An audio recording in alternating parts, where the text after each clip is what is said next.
Easton Coach Company has 700 employees in 14 locations throughout eastern Pennsylvania and New Jersey. 80-some% of our revenue comes from contracts with transportation authorities and municipalities. In the end of the day, if I squeeze out 2 or 3% at the bottom, I'm doing great. Much more than any other cost on my financial statement, I worry about health insurance because of its unpredictability. We just can't deal with double-digit increases every year and survive.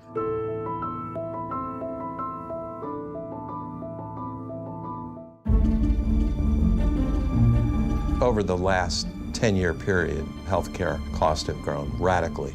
It's over $2 million for 150 people on our plan. We've seen seriously ill people costing our plan for $500,000 each.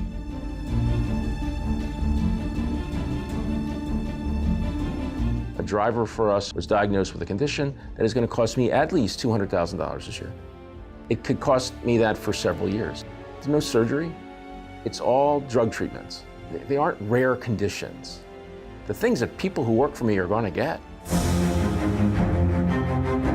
We've got 4% of the world's population, and we're paying 40% of the world's drug bills. We're paying twice as much on average for these drugs. And that makes it a tremendous challenge to keep productive jobs in the United States. Every other country in the world negotiates drug prices. You see the Congress passing a law that Medicare cannot negotiate price. They have to pay for almost every drug and at the price that the manufacturer establishes. They got it with hundreds of thousands of dollars of lobbying expenditure per member of Congress over a period of years. This is not the democracy we grew up with. It's the big money agenda.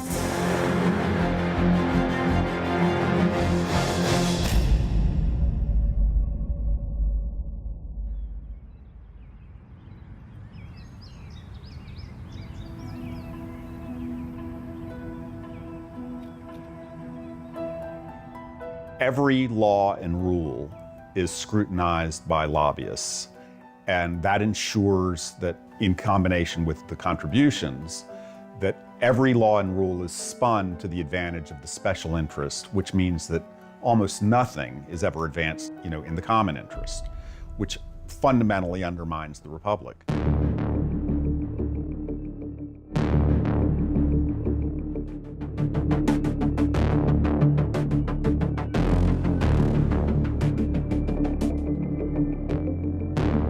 Big money fights against anything that limits or reduces their profit. It costs all of us as taxpayers, costs us dearly. We all pay the price. 3 ODs arrived by ambulance in the hour or so we were there, 2 more the next day. It's not even 10:30 in the morning in Huntington, West Virginia, and it's happened again. Another overdose. A particularly ugly recent example of big money lobbying against the common good is the opioid crisis.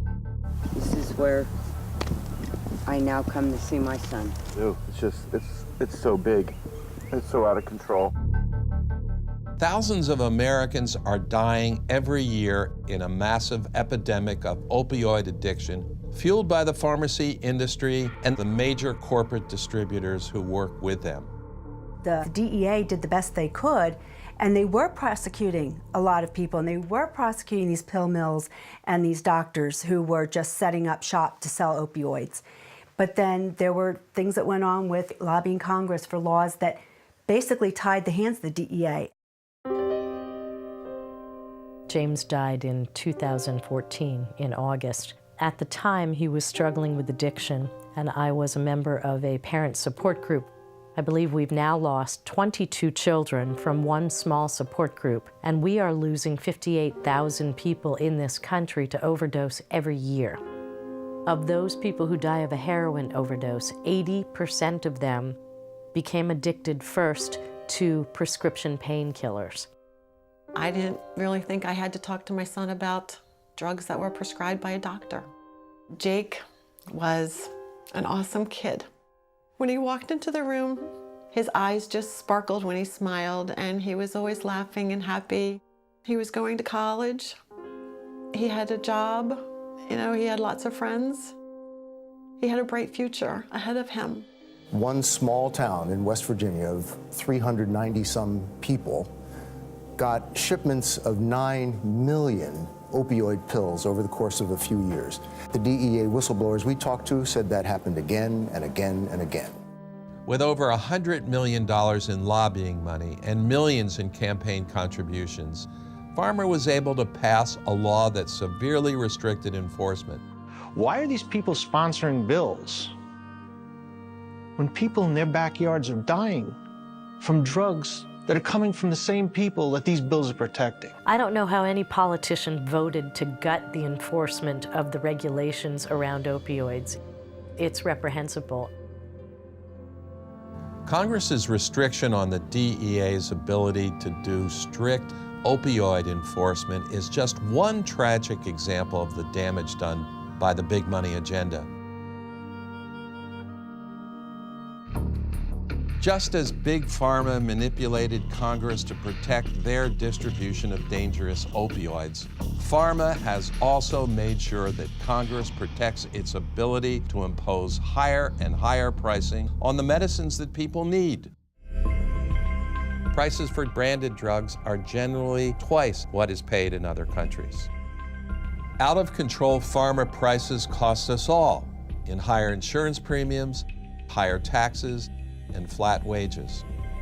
Pharmaceutical companies have been able to protect a very profitable status quo because of their ability to spend so much money to influence elections and legislation.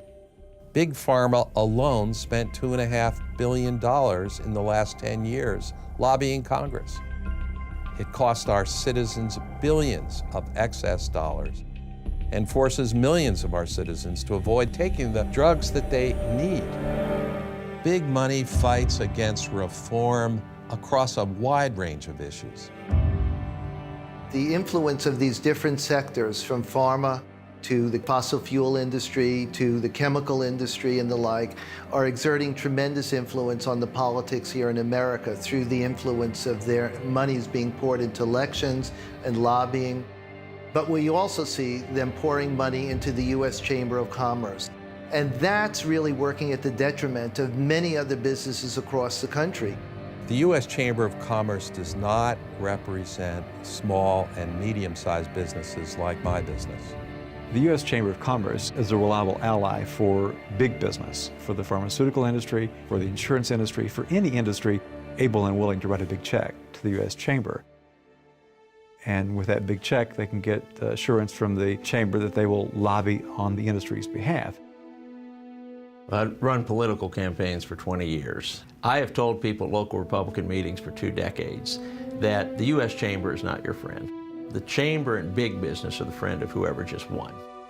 The small business has no chance. And that's the aha moment for a lot of conservatives, and they realize, oh, that's right. Your entrepreneurs are your conservative base. The small and mid-sized business community is the foundation of the American economy. We serve an important role. We employ people. I put food on the table of 700 households. Their well-being is in our hands. I think that should get me some influence, but the truth is it doesn't. How do we fight against these people that are putting hundreds of millions of dollars up against us? Forces within the economy continue to exist and profit because they're able to write the rules and rig the game. And that's not capitalism.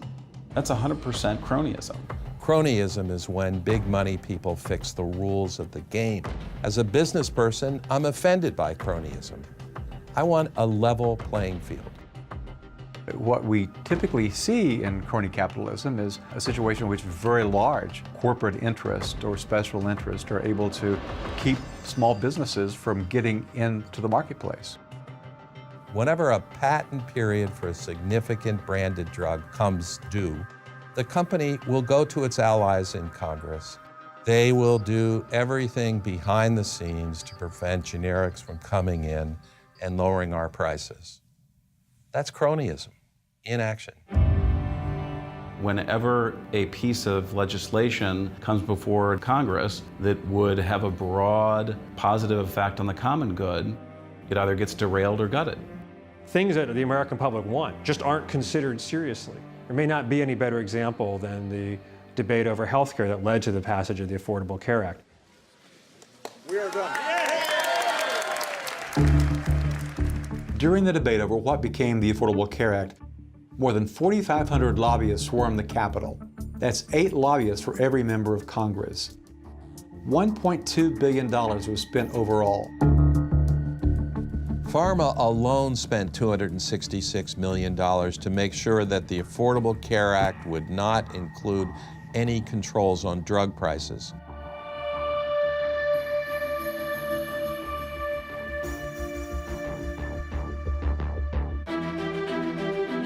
The return on investment to influence Congress, whether by lobbying, campaign funding, or PR ads, is immense. The Sunlight Foundation did a several-year study to track the payoff on lobbying and campaign finance investment.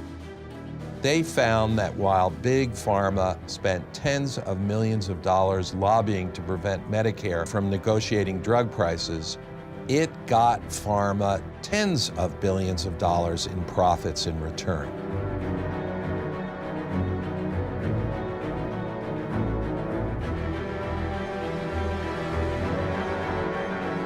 Across the board, lobbying investments pay off in massive profits or massive tax cuts, while working people and small businesses pay the price.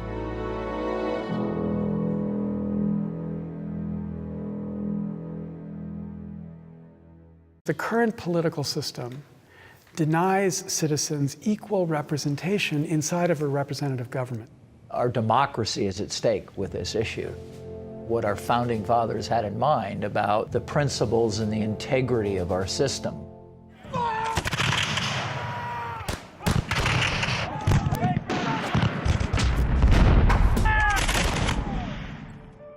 The founders, in creating a new country, rebelling against Britain, were rebelling against what they thought of as a fundamentally corrupt system. The reason it was corrupt is that you had an aristocracy of wealth and power which was able to buy government action and control government. The country was founded basically out of a concept of the common good. What the founders were most concerned about was the distortion of governing by the special interests. The founders' ideal of the common good essentially broke down. Theodore Roosevelt returned from the time of the founders to Teddy Roosevelt's presidency, powerful money gradually took over and corrupted the system, and the will of the people was disregarded. We'd reached a tipping point of monopolies and corruption. So it was clear that something had to be done. When Teddy Roosevelt came into office, he knew that he had to take on the big monopolies, the major corporate power, but he knew he would first have to take on their political power, which meant taking on campaign finance reform, because those corporations were making contributions directly to members of Congress. And he knew that to be able to get antitrust laws passed through Congress, he would first have to break the link between the corporations and Congress, which meant breaking the link between their money and the candidates' campaigns. So one of his first acts was to pass the Tillman Act in 1907, which banned corporate contributions to political campaigns.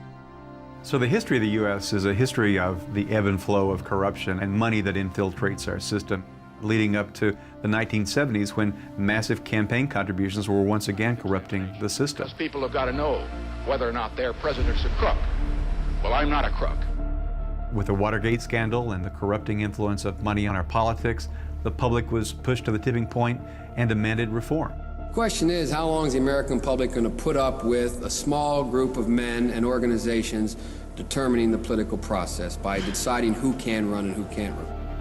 Congress passed a series of reform laws that were designed to make elections less expensive and prevent members of Congress, candidates, the president, which was at issue there, from raising literally $1 million contributions. The Watergate scandal resulted in some very important reforms.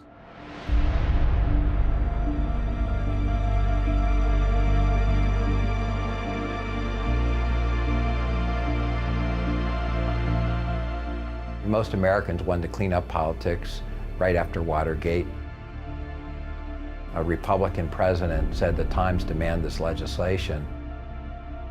Now, most of those safeguards and those rules after Watergate have eroded and been disregarded completely by the political class.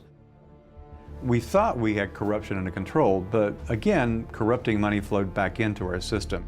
I would have thought we'd learned our lessons from the Watergate scandal, that having huge sums of money contributed to groups controlled by candidates or to political parties is simply a danger sign for a democracy. Citizens United was a Supreme Court case that was handed down in 2010. What the majority argued in that decision is that corporate spending in a political context was an act of speech and therefore should be unregulated. It should be limitless. The court in the Citizens United case has said a whole lot of things that I would think appear corrupt, most citizens would think appear corrupt, are not in fact, as a legal matter, going to qualify as corruption. I'm afraid, at least for the time being, that's going to be the case because of the most misguided, naive, uninformed, egregious decision of the United States Supreme Court, I think, in the 21st century. When Richard Nixon was drawn into legal trouble because of the influence that was peddled inside the White House, where people would bring suitcases filled with like $250,000. That won't happen today because nobody needs to do it in such a crude way today. All you need to do is to wire money to a super PAC, and that's perfectly legal, even though it has exactly the same effect on the president or on a member of Congress. All those things we were worried about, that never happens anymore. What happens is the equivalent in legal form ratified by the structures that the Supreme Court has forced onto our political system, such as super PACs. Super PACs by law are not supposed to be coordinating in any way with a candidate's campaign, but it happens all the time, and it does because the FEC is just paying no attention to this. What is a super PAC? It raises and spends money making public ads that impact individual campaigns. Single-payer healthcare, sanctuary cities, job-crushing taxes, and big cuts to our military. Pelosi's San Francisco values are wrong for America. There is money that is surging in, hundreds of millions of dollars, that wasn't there the day before the Citizens United decision. Longtime political operatives realized the opportunity to game the system by setting up these patriotic-sounding organizations that were ostensibly to benefit society, but were in fact political organizations through which they could raise and spend tens of millions, ultimately hundreds of millions of dollars, with no transparency about where the money was coming from. It's just a fraud perpetrated on our democracy.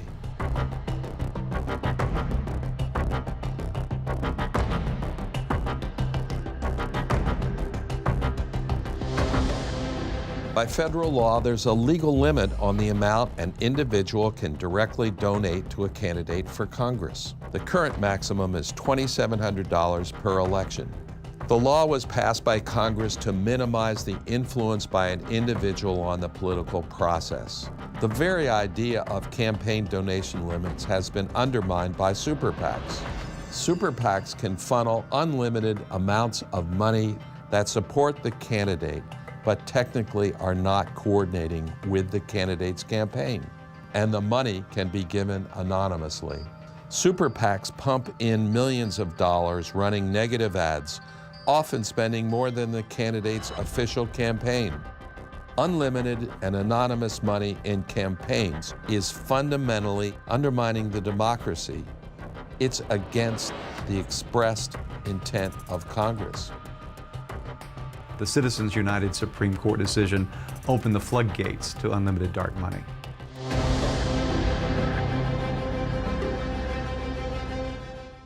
Big oil polluters, they have a friend in Pennsylvania, millionaire Pat Toomey. What's the truth? Katie McGinty helped steer millions of our tax dollars to favored contracts. Toomey versus McGinty in 2016 in Pennsylvania, the most expensive senatorial race in the history of Pennsylvania. 70% of the money raised by outside groups. Katie McGinty has no shame. Club for Growth Action is responsible for the content of this advertising. He's helping big oil polluters and millionaires, not the rest of us. LCV Victory Fund is responsible for the content of this advertising. 20,000 TV ads over a 2-3 month period in the Philadelphia region alone, drowning out the natural discourse that we would expect between the candidates so that we could properly evaluate the worth of one candidate versus the other. It undermines the fundamental intentions and purpose of an election. If you step back and you ask, well, so how much did the people learn? Nobody is understanding anything. All they are getting is reasons to hate one side or the other. Politics of hate is quite fruitful. In just the Missouri race for U.S. Senate, incumbent Republican Senator Roy Blunt and Democratic challenger Secretary of State Jason Kander have raised around $14 million. Most of that money comes from sources outside of Missouri. Now, many people in the U.S. have negative feelings about so-called dark money. It's the money that gets spent that never gets reported, that never goes into an FEC report, that never gets discussed in the news. And what we know is that when something is hidden, people behave very differently. And Quist has a long pattern of failing to pay his bills. He's even faced multiple warrants for not paying his taxes. And you don't know when those negative ads are going to be pouring into your district. It could be the last 30 days. The dark money, the secret money, the super PAC money that's flowing in, are all these snakes now under the rock. But when you lift that rock up for our electoral system, you know it's poisonous, it's negative. It is not good for the system. John Ossoff really wants you to think he's ready to be in Congress. I'm Han Solo, captain of the Millennium Falcon. Sorry, Johnny, but the truth strikes back. Congressional Leadership Fund is responsible for the content of this advertising. The problem is in the third party, you pretty much can be as negative as you want, say anything you want with nothing to back it up. I mean, short of something that's going to put you in prison, you're free to hit as hard as you want. Are fiscal conservative leaders, men we admire, aspire to be, men like Tom Campbell, who would never lead us astray, his pedestal so high. Leaving but one way to fall. You know, the way Washington works, it's not based just on quid pro quos, like, I'll do something for you. It's also based on sort of the opposite, which is, if you cross us, I will destroy you. What they're being told is, you know, we happen to have this super PAC that has millions of dollars that destroys people. And by the way, we've got this one little provision we need in the budget, and it's really important to us and our constituents. It'll create a lot of jobs after it gives us a lot of money. And back to that other unrelated thing, we have this super PAC that, you know, destroys people who oppose us. Dark money has an insidious impact on our politics, but lobbyist bundling and donating money directly to congressional candidates is an even more blatant example of corruption. The leadership of both parties generally tells them that losing a freshman seat is a disaster for them. So they tell them, your focus needs to be on getting reelected. So therefore, we're going to introduce you, in essence, to a bunch of people who have ready money, who can help you pay off your debt. Now, where's the easiest source of money for these people? The folks hanging around 2 blocks away, the lobbyists. They have their checkbooks out, they're dripping in money, they want to give you the money. It starts even before they're inaugurated. I've been a registered lobbyist since 1987. The role of lobbyists in Washington is vastly misunderstood. Most people ply their trade very much above board. You're trying to provide accurate information to members and staff. There's a very small part of the lobbying community, however, that plays this transactional game, the pay to play. Most lobbyists, and I'd say 90+% of them, are absolutely fine, absolutely decent, not giving resources because either they don't have them or they don't want to do it, and are trying to make their case on the merits. However, When a lobbyist like that runs up against a lobbyist like I was, they're dead. And in essence, that's the problem. Members of Congress face massive pressure from lobbyists. Lobbyists need powerful members to push their particular agendas. Faced with hundreds of competing interests, the member has to choose what legislation they're going to fight for or fight against.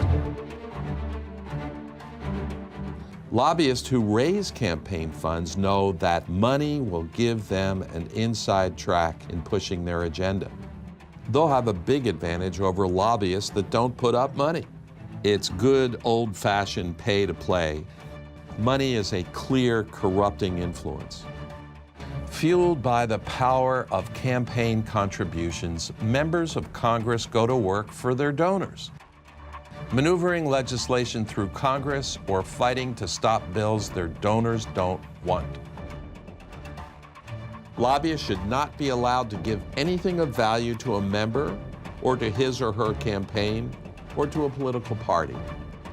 By law, lobbyists can't buy dinner and drinks for a member of Congress, but they are allowed to host campaign fundraising events and bundle hundreds of thousands of dollars in campaign donations for that same congressman. No other system in anything other than a banana republic is as corrupted as ours. I was speaking to the Swedish parliament, and I had dinner with some Swede representatives afterwards, and they literally could not believe that members raised money. This guy said to me, I've been in parliament for 20 years. I've never once asked anybody for money. And he said, I can't even imagine how I could do my job if I had to be asking people for money. What we can do, and what the South Carolina court has done, they have upheld a law passed by the state legislature in South Carolina that says you cannot be a lobbyist and directly give a check to a sitting legislator. Take the lobbyist giving out of the equation. I think that solves a lot of the pay-per-play issues we have with government. If we stop the money bundling by lobbyists, much of the pressure would be off the politicians. They don't like the money game. The relentless push to raise money has nothing to do with why most of them ran for office in the first place. It's really almost a vicious thing that we do to members of Congress. You know, they come in because they want to serve. Members of Congress spend extraordinary amounts of time raising campaign funds. Both parties expect their members to spend at least 4 hours a day dialing for dollars. They work out of small cubicles in call centers, especially set up by the parties. It's literally a telemarketing operation. House members are expected to raise over $2,500 a day. Senators, $15,000 a day. There is precious little time to effectively do their real job. Many don't read bills, don't attend hearings, and don't participate deeply in the legislative process. Their time is chewed up asking wealthy donors for money. They are pressured to follow the agenda set by their donors, while ignoring the majority of their back-home constituents. The voice of the people and the common good is drowned out by the voice of the big money agenda.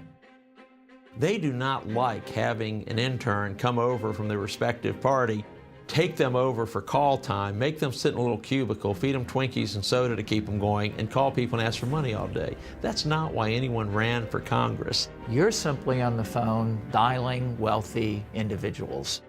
And they have an agenda. There's no doubt about it.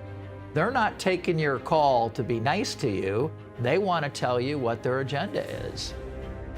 No longer are you focused on your voters, you are focused on your economic constituents, the people who are making your election or re-election possible.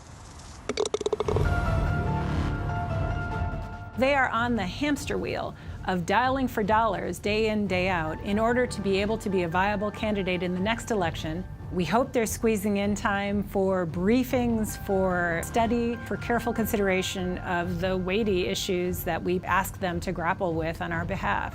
Now we have a situation where many people don't even read the bills, let alone partake in crafting them. When they're raising money on the phone and they're dialing for dollars, you are not doing your committee work. You're not doing your oversight work. You're not the watchdog of the taxpayer funds and making government accountable. They're not reaching across the aisle. They're not formulating positions with their fellow colleagues in their own parties because they're so busy focusing on fundraising in their next election. Probably more than half the people on Capitol Hill are always looking around the corner to figure out how they can cash out as a result of their public service. And it's absolutely disgraceful. In 1974, 3% of members of Congress went from Capitol Hill to K Street to become lobbyists. Today, that number is 50%. You have members of Congress or public servants who work for the public and cash in and become lobbyists. And by the way, they're very effective lobbyists, at least initially, because they have the best contacts. If it's a very important bill, a very important piece of legislation, potentially offering great rewards or a great threat to their bottom line, they're going to hire a former committee member or a former member who can meet with their colleagues on an almost one-to-one basis.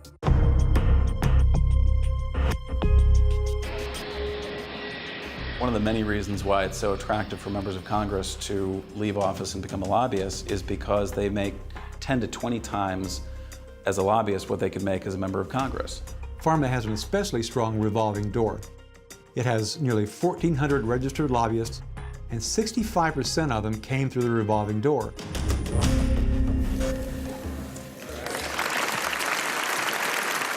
Billy Tozan pushed through the Medicare Part D prescription drug bill that meant billions of dollars in profits for pharma.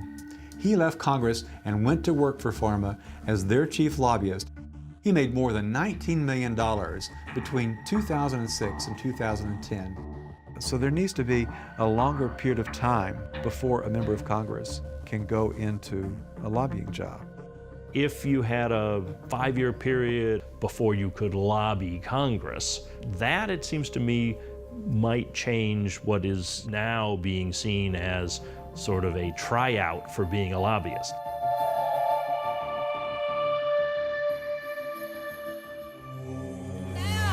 Mr. Senator Cotton, listen to this. You work for us. The American people across the board are saying enough is enough. This system stinks to high heaven. Tear it all down. The politicians who are in the game right now really understand how deeply screwed up it is. Oh, we haven't even begun.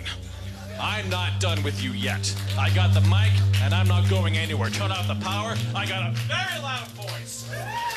This ain't over yet. California's Tom McClintock had to be escorted out by police. When I move around the country and talk to Republicans, when I look at polls of what Republicans are thinking, the people who are out of step here is the party leadership in Washington. The ideologues who are saying no regulation, the people in Congress who think they have a temporary partisan advantage. Both parties get money, especially when it comes to the pharmaceutical industry, where they've got lobbying teams covering both parties. They want to make sure that they've got control regardless of which party's in power. Data from Open Secret shows that for 2017, pharma contributed to 127 Democratic and 126 Republican congressional campaigns. And they contributed to 44 Democratic Senate races and 30 Republican Senate races. They have strategically spent money to maximize their influence over both parties. Neither party is doing this any better than the other party. Campaign finance reform has become a top-of-mind issue for conservatives. When you give, they do whatever the hell you want them to do. You better believe it. And you know what? When I need something from them 2 years later, 3 years later, I call them, they are there for me. I think money corrupts the process. Concentrated wealth has concentrated power in Washington, and that we can't get things done anymore. The system we have, I agree, it's totally broken. Candidates are increasingly dependent on the very, very wealthy. You know, the public, I think, over time is going to rebel against this. We need a level playing field, and we need to go back to the realization that Teddy Roosevelt had, that we have to have a limit on the flow of money and that corporations are not people. I think that what you're seeing is actually the emergence of a right-left, cross-partisan movement to attack the hyper-concentration of wealth and power in this country. I'm all for this tax credit. For me, that's keeping $200 you're going to give the IRS and instead picking a candidate who will be a good steward of your money. Once someone gives a contribution, they get invested in their government. They start paying attention. They start talking to friends. They start getting friends to vote. They start having faith in the system again. We need to give citizens a stake back in their campaign finance system and local voters a stake back. I think if you can create this alternate funding that focuses the candidate back on their district, you fundamentally change how candidates run, how they're picked, and how they represent once they're in. And I think it would be very helpful to find a way to encourage local contributors, such as saying, if you raise money from inside your district or state, that is subject to a federal match. To give candidates and office holders an incentive to go back home and raise money, which is another way of connecting with voters, which is another way or leads to voters feeling that they're important again. We can reclaim our democracy with campaign finance reform. Limiting contributions to smaller amounts would increase the power of the common citizen and limit the power of big money. Combining small donations with a 4-to-1 match of public funding encourages candidates to raise money locally. A candidate that receives a $200 contribution would receive an $800 match from the government. A $200 contribution is worth $1,000 to the campaign. It reduces the influence of out-of-state money. Candidates become more responsive to their constituents. It moves the power back to the local voters. What we need is an amendment or a bill in Congress that publicly funds public elections. And if you required public funding of elections through the Constitution, or if you paid for it through Congress, then all of these corrupting dependencies can fall away. It's a certainty that if we spent the money on public financing of elections, matching small dollar contributions, we would save many times over what's being spent. As a business person, it makes total economic sense to publicly finance our campaigns. The tens of billions of dollars we could save through federally negotiating Medicare drug prices would save way more than we would spend on federally financing congressional elections. Connecticut, when they adopted their version of small dollar funded elections, in the first year, 78% of the elected representatives opted into that system voluntarily, because their campaign managers told them, look, it makes more sense for us to go out there and get votes than to spend all our time in cocktail parties raising money from rich cats. And if they opted into the system, they would no longer be spending all of their time focused on what the tiniest fraction of the 1% care about. And they would have more time to try to figure out what the vast majority of Americans care about. That would be the way to deal with the problem of inequality caused by the way we fund campaigns. And Congress could pass that tomorrow, and the Supreme Court would not touch it. There have been a number of court rulings that have upheld the constitutionality of public financing of campaigns, so long as candidates are not required to participate, that it's a voluntary program. America will never be destroyed from the outside. If we falter, if we fail, it will be because we destroyed ourselves. That's Lincoln, and that's so true with money in politics.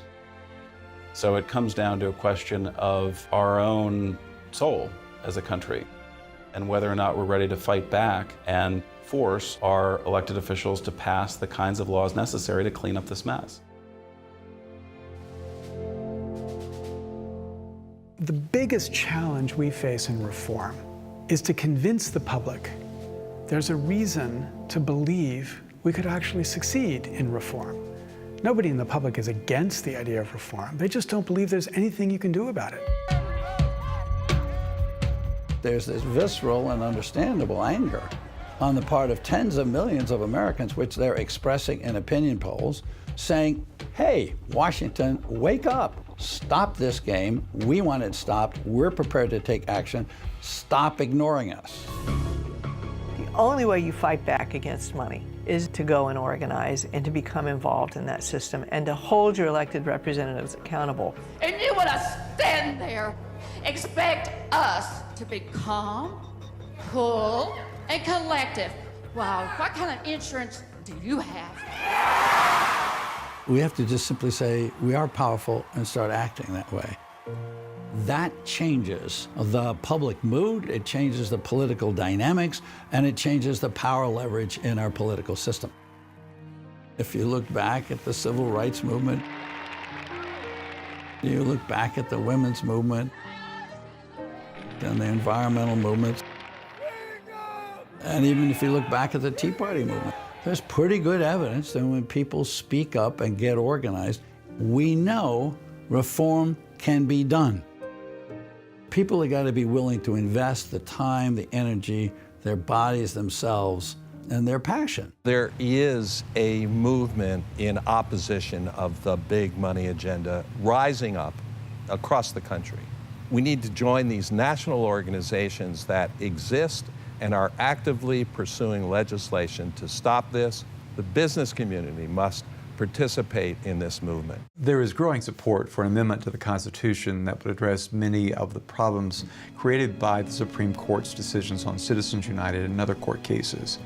And many states and cities around the country have passed resolutions calling for an amendment. And since the Citizens United decision was handed down, we've had states pass resolutions calling for a constitutional amendment.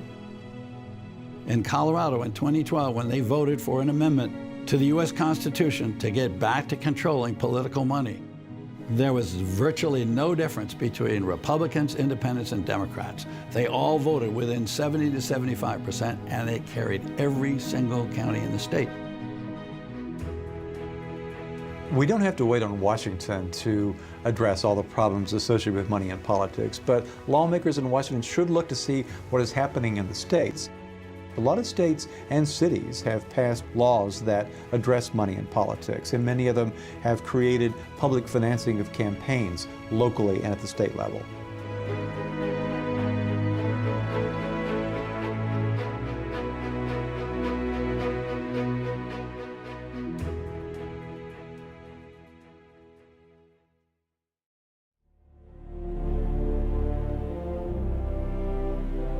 The solutions are straightforward. We need a constitutional amendment that gives Congress the authority to regulate the raising and spending of all money impacting federal elections. We need to overturn the Citizens United decision and not allow unlimited contributions to bogus nonprofits. No money should be dark, no source hidden. We need to require 100% transparency for all campaign spending. Lobbyists must be prohibited from raising campaign dollars. After leaving Congress, members must have at least a 5-year waiting period before being allowed to work as a lobbyist. We need to fund campaigns with small donor contributions. These locally generated small donations would then be supplemented with public funds. If we can accomplish these things, healthcare reform and other reforms are feasible. Let's remove the taint on our democracy and open the doors of reform for the common good.